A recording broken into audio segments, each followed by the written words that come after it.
আছে। প্রদীপ বলো কোনটা কোনটি কোনটি।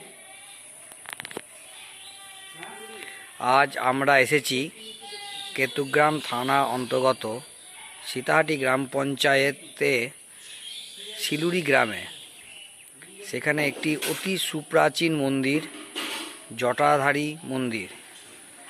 প্রায় 200 বছরের পুরনো এই শিব মন্দিরটি একটি অশ্বত্থ গাছের নিচে অবস্থিত।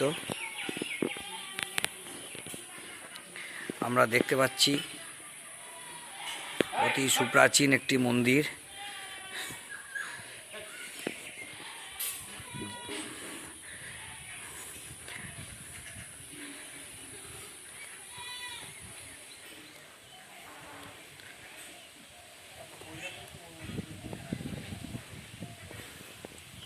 মন্দিরের যে চারিপাশটা অতি নির্জন এবং খুব ভালো আবহাওয়াপূর্ণ। আমরা দেখতে পাচ্ছেন গঙ্গা নদীর ধারে, ভাগীরথী নদীর ধারে অবস্থিত। এই যে পাটের জমিগুলো রয়েছে তার পাশেই গঙ্গা বা ভাগীরথী নদী বয়ে গেছে। সেই মন্দিরের পাশে অতি প্রাচীন একটি মন্দির, শিলুরি গ্রামের একটি প্রসিদ্ধ মন্দির। প্রতি বৈশাখ মাসের প্রথম মঙ্গলবার এই মন্দিরটিতে বাৎসরিক পুজো হয়, প্রচুর লোকজন আসে।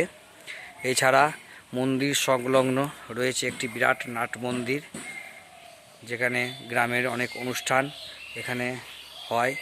এছাড়াও যে এই মন্দিরকে ঘিরে যে যাত্রাপালা বা অন্যান্য কিছু অনুষ্ঠান হয় তার জন্য একটি বেদিও রয়েছে।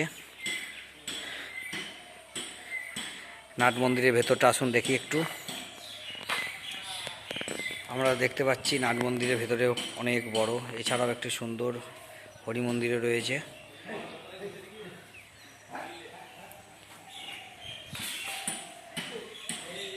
এটি একটি অশ্বত্থ গাছ, অতি প্রাচীন, দেখেই বোঝা যায়। সব থেকে বড় কথা, এই মন্দিরে কোনো ধর্মের কোনো ভেদাভেদ নেই। বিভিন্ন ধর্মের মানুষেরা এসে এখানে পুজো দেয় বা অংশগ্রহণ করে। আপনারা আসুন, আপনাদেরও ভালো লাগবে। ঠিক আছে, পরেতে দেখা হবে আবার।